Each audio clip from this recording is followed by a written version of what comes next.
Hello and welcome to Winter Disco Tabletop Gaming on this 16th of January 2021, and we have the first Games Workshop pre-orders for the new year, and let's be honest, it's sort of fitting, isn't it, with the world's current state? We have the Virulent Vector, we'll just call it that. It is the, first wave of Death Guard coming out for 2021, the new Codex, a single new model, actually two new models, new combat patrol box, and a few other bits and pieces. There's some books. There's also a bunch of Lord of the Rings models that get a re-release and a few things on Forge World. So let's get cracking into it straight away. First up, we have the new Codex for the Death Guard. It is 84 Australian dollars. These videos are in Australian dollars, so check your local area for them. If you're in the US, generally going to be cheaper. UK, even cheaper. New Zealand, I'm sorry, it's more expensive. What can you do? So it's the new Codex. If you've looked at any of the other codexes that have been out so far, it's pretty stock standard. You have a whole bunch of background information, then rules. Pretty much that. And of course, you do get the special Crusade rules. We've seen a lot of the rules already released on Warhammer community website, as well as some leaks. So it'll be interesting. I don't believe there's any new units or unit types. It's really just new rules, new points values, and things like that. And of course, Crusade, because that's super fun. That's what you're going to get. I mean, it's a thing. It's 29 data sheets, all the units. We've got Warlord traits, relics, Crusade rules, much more. Psychic powers. I don't know what else to tell you. It's a Codex. We know what the Codexes are. We also have the special edition for $140, which is exactly the same, other than slightly different cover, but not really, and some image on the page edges and a little nice ribbon. So if you want to pay $40 more for that, go for your life. So for the new model, one of the two new models that we get this week for the Death Guard range is the Lord of Virulence for $60. I've made my opinions on this model known previously. I'm like, I'll pick it up because it's Death Guard and I can't help myself. But overall, I don't feel very Death Guardy about it, if that sentence makes any sense. And we do finally get to look at the back properly, which is very nice. I actually don't mind the back bit. I just wish it went up a bit further, but we could probably kit bash something together. I don't know. I feel it needs to be more pussy, more boils, and just grossness. And sadly, from what I can tell, there is no nurgling. So he has no nurgling friend. I think that should be rectified. I think we can fix that up. Put a little nurgling. Let's get a little nurgling sitting right there on his shoulder. So some close-up details there. Yeah, it just seems to be lacking a lot of detail that I expect from a Death Guard model. And that's what it is. And we have the sprue here. Let's have a look. How many pieces we got? 15, 19, 20-ish pieces. Looks pretty straightforward to put together. There's a lot of different bits of tubing, which is cool. You could probably get some cool bits out of this. The fist itself is separate, which is nice. Yeah, it looks pretty straightforward to put together. The body goes together, stick the arms on, the cape, weird nonsense thing that you can get. So there we go. $60 for that one. Now we have the Combat Patrol. For many reasons, I am excited about this. The fact that the Poxwalkers are finally in there. The 10-man box set, which we'll come to later. But yeah, I love it. It's Death Guard. I mean, so what you're getting? You're getting a Typhus, you're getting a Biologus. I can't remember the name. What's it called? It's a Biologus Putrefier. So yeah, Typhus, Biologus Putrefier, a unit of Death Guard themselves, and then 30 Poxwalkers. The only thing that disappoints me about the Poxwalkers are their models that have been around since the beginning of 8th edition now. And yes, we can finally get them separately, but at the same time, I think it's probably worthwhile for them to just build and design and press a whole bunch of new ones. We only need some more variation, because you can already see when you get this, you will get 3 of each of the Poxwalkers, which is disappointing. They should all be different. So, you got the Cloak guy there, Cloak guy there, Cloak guy there. Sure, slightly painted differently, although they're pretty much the same ones, two at the top. But, I want a little bit of variation in there. So, of course, we got Typhus, which, is a pretty cool model. I like it. Lots of breaks in the armor. Also has a nurgling. Lots of other putrid things. The big bone vents, I guess we can call them, coming out the back. the Biologus Putrefier, again, interesting models, almost like his wings. Very cool. And then some other Space Marines, pretty stock standard. I don't really need to show them off too much because they are old models now. And I won't show the sprues off, there's no point. So yeah, just to recap, that one, you get Typhus, Biologus Putrefier, 7 Plague Marines, and 30 Poxwalkers. So that's 243 piece kit. So it's not a small kit. What do they call the Poxwalkers are fiddly, but not difficult to put together. Same with the Death Guard and Typhus and the Biologus, not really that difficult to put together. So that's 230, which is, we know now that is going to be the stock price for, the stock standard price for Combat Patrol. And there will be a Combat Patrol breakdown video coming soon. I'll start working on that after this video, and we'll see how much money you actually save. So that should be interesting, because now we know the Poxwalkers, how much they are. And we'll come back to the Poxwalkers in a second, but first we have the Miasmic Malignifier, the other new model. So this is a terrain piece, but I think it could be very interesting to stick on the back of some, let's say, a knight to make them plaguey. I think that would be pretty cool. Very interesting model. The more I look at it, and I've said this a couple of times, it could fit both in, 40k and Age of Sigmar. I mean, the vents, not the vents, but the piping, kind of not quite Age of Sigmar, but I think you could get away with it. Just has an aesthetic that could work with both. Oh, you can get rid of that. Although probably not, because the Cateron Overlords have a lot of dials and piping and mechanical type things going on. And you also get the little bubba. Oh, interesting. I never knew it had that out the back. Very interesting. Yeah, that's something that I haven't seen in even the press shots, or probably I haven't noticed it, but I always thought it was just a ball with a vent. But that's kind of cool. You get some close-ups here. Lots of little bugs all over it. It's a pretty straightforward thing. We've seen this plenty of times now. And then we can see it's split right down the middle. So, you know, nothing overly difficult there to put together. It does have its own base, which is nice. And it all sits together. I think it could be worth getting this and a knight or something, or maybe one of the Plague Burst Crawlers, one of the tanks, sticking this on just to kit bash it up to make it look really interesting. I think it's something I might do as a bit of a project. So that's $98 for those two models. Nothing specific about the text. I'm assuming the rules will either come in this box or will be in the Codex. I'll pick up the Codex and we'll see how that all fits together. But interesting model. I'm liking it more and more simply for the options it comes to kit bashing and doing things. I think that could be some very interesting ideas there. We also have these models. So the Chosen of Mortarion, the 3 of them. Why do I keep saying Mortarion? Mortarion. Wow. There you go. It's out of my control. It's my words that don't work properly. So these 3 models originally came in the Dark Imperium box set, and I don't think they were in First Strike. They might have been in No Fear. I can't recall exactly, but they have been previously unavailable since the beginning of 9th edition. And the best thing is you can finally buy them separately.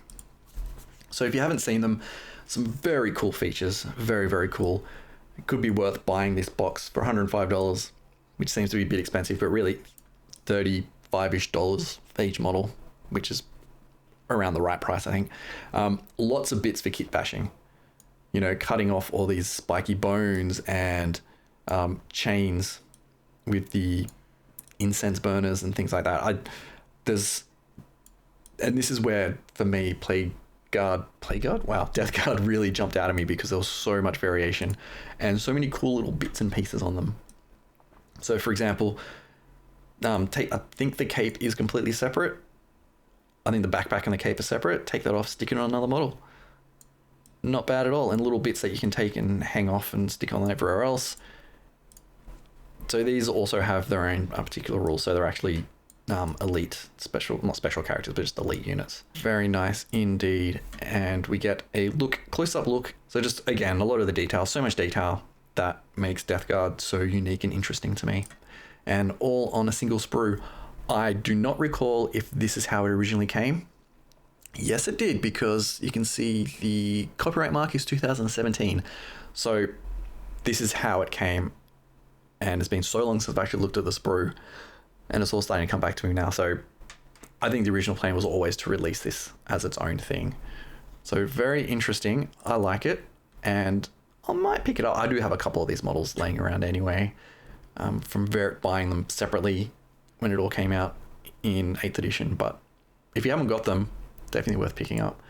Now we have, finally, after all this time, the full unit of Poxwalkers are finally released. It only took them, God, how many years now? 3 years? You could buy them if you bought into box sets, which is fine, but finally get a box on their own. $55. I was thinking $50, $60 for this box, so I'm happy that was pretty close. We won't go through too much. There's some cool, interesting things, lots of bits. One thing that I have done with these models and other various ones, I think there was a kit that had 5 different models in that, cutting them up and making Primaris Death Guard models, which I might do a video at some stage. You know, cutting off the horns and sticking them on, using the faces and things like that. I mean, if you're running Death Guard, or you've just started Death Guard, you need Poxwalkers. I know recently there's been a leak of the rules where it's limited to what you can have with these models. I think you must have 1 core unit of Death Guard, which would be the Space Marines. So the Death Guard Space Marines themselves. And then you can have 1 of these ones, or Chaos Cultists. So rules have changed a little bit, but I just love the idea of these disgusting pox virus infested zombies running around. I really love the idea. So yeah, more close-ups, like just the faces and just the backs themselves. Just cut that off, like a slither of those backs off, and just stick them onto different models. I think it's really cool. And we have the sprue. So the sprue themselves, we can't see what year it is, but it would be 2017. Interestingly, they've just taken the sprue and left on the fact that there's a Space Marine on there. So that will be interesting. So let's count up the models on here. So we've got 1, 2, 3, 4, 5, 6, 7, 8, 9, 10. So it's a single sprue, and we do get a cheeky Space Marine in there because they didn't want to make new sprues, which is fine. I don't have a problem with that. We do get like a little bonus of some little Nurgle insignia that you can use around, and then a Plague Sword, which would be interesting as well, and probably a Space Marine head in there somewhere. I'm not sure.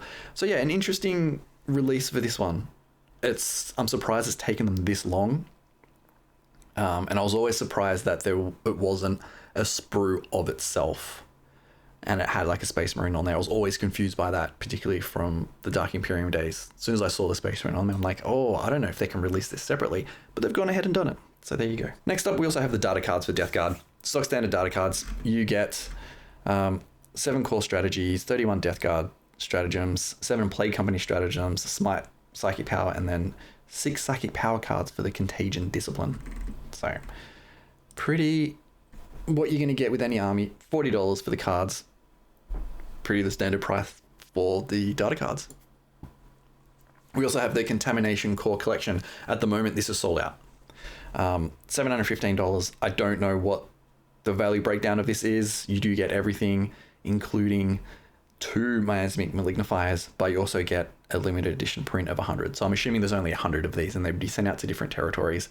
In Australia, it'd probably only be like 10, 20 at maximum. I'd say probably 10. So you can't pick that up anymore. Maybe they'll reprint it, who knows. But that was $715, and they've been doing this for every new army release. Okay, before we get to some other models, let's check out some books. We have Mortis Limited Edition from the Horus Heresy, Siege of Terror, $100 on pre-order. This is the leather-bound version, signed version of 2,300 copies, I believe. How many copies are there? 2,500. Leather-bound, gold-leafed, has a little ribbon, and has like a metal insignia on the front. It's nice. If you are a collector, $100. There you go. The same again with our Furious Head of the Hydra, limited edition, not as fancy. $20, has an embossed front, like very cool embossed front. I think that's really nice. And it comes in a box, limited edition of 2,500. I wish they weren't as expensive, but it's really for the collectors, and hopefully all the scalpers don't just buy them all up. Hopefully it's limited to 1. There we go, like nice blue leafed lined in the front. I don't mind the limited editions. I just think they're a little bit expensive for what they are. But hey, if you're a fan, you would probably pick it up. And then we also have the novella, Fury of Magnus. This is the hardback edition for $40. And then we have Lord of the Dark Millennium paperback, 27. This is already sold out. So it's a whole bunch of short stories. And they should be able to pick all these up in store, and they'll come back into stock eventually. Now, I'm going to run through these really quickly, because firstly, a lot of them are out of stock. They're only limited pressing, I think. But it's all Lord of the Rings fantasy battles. So we've got the Black Riders, interesting models. I like them. I think I've said in another video that a lot of the Lord of the Rings models are old. They're outdated. You can tell they're outdated. And they're also along the lines of, you could use them in Dungeons and Dragons and other fantasy type role-playing games. Like his Gildor, Inglorian, and Glorfindel. Again, pretty stock standard elven models. I'll be honest, they look outdated. They really do. The faces are definitely hand-carved. I can't imagine that these would have been 3D designed at all. So your mileage is going to vary on there. Then we get Frodo, Samwise, my boy Sam. Fun fact, did you know I was named after Samwise? That's where my name comes from. There you go. And Gollum. Usually when I say I'm named after one of the Lord of the Rings characters, they say, oh, your name's Frodo. I'm like, no, it's not. It's a normal name. So $40 for 3 of these. I mean, cool, interesting models, but I mean, look at Frodo's face. I mean, come on. And I don't think it's just the face. I actually think it's the paint job as well. And that's the problem I've always had with the Lord of the Rings models. The design themselves and the paint jobs just doesn't... It's not up to a standard that I think like Games Workshop and Heavy Metal Team are up to. Then we got How the March Watch of Lothlorien. I'm assuming this is the same model, but sorry, it's the same character, just in 2 different modes. So with sword and with bow. Again, same criticisms I have of all the other ones. We do have some interesting ones. So the Barrow Whites. I love these models. I think they're very, very interesting. I do want to take them and convert them into AdMech, or possibly some kind of Psychers or Navigators, things like that. I think that would be really cool for 40k. But they already sold out because they're the ones people wanted. And then we've got some Dead Marsh Spectres, again sold out. Again, would be super cool for Dungeons and Dragons as some kind of like boss character or an NPC in some kind of weird, dark, undead lair. Interesting models. Again, same criticism as all the other Lord of the Rings models. Design's not up to scratch. The paint's not up to scratch. It's just my personal opinion. Fight me in the comments. And we have some Forge World releases. So we have the Night Lords Kanteka Terminator Elite. And yeah, the general armor for these Terminator models is usually pretty plain, and very robotic and static. I don't particularly like it, but you can just add some flourishes to it. So different helmets, adding some flayed skin and bones and hooks and things like that just adds so much character. Doesn't take much to do. Very nice. So these are $145 Australian. That is expensive, but these are resin Forge World models. You always pay a bit of a premium, which is kind of sad. I think it's sad that they're that expensive because they do have some of the more, I think, some interesting models. There's hits and misses. These ones are kind of in the middle range for me. Not a hit, not a miss, but it is what it is. 145 for 5 Terminators. And then we have the Escher Fear Cats, or Fire Cats. I'm going to go Fear Cats. I think that works. Creepy looking giant cats. Bigger than the, what are they called? The Escher Phalanxes that you can get in the Death Maidens box for House Escher. I imagine they're bigger, but, pick up a few of those. Yeah, they're cool little models. I think they could work for multiple different types of gaming systems. It looks like it's 3 pieces, the body, the head, and the tail. So as usual, it's possibly, I'm not sure about that foot there. There's a weird line on there. I'm not 100% sure, but there you go. So that's all we got. Obviously, the big releases this week is Codex Death Guard and the Combat Patrol and the Lord of Virulence. But yeah, tell me what you think below. What are you going to pick up? What don't you like? What else you're looking forward to in the future? And we can chat about it in the comments. So that's all the pre-orders for this week. As usual, they're going to be every fortnight for the next few months. Games Workshop announced that last year. That's why this is the first one of the year. We'll probably get one at the beginning of next month, which is February. I still don't even know what month it is. Just this time of year is just crazy. So yeah, there'll be one in 2 weeks. There'll be a few other videos around these releases coming out soon. So if you do enjoy these videos or like some of the other stuff, let me know by hitting that like button and hitting that subscribe button, and I will see you in the next video.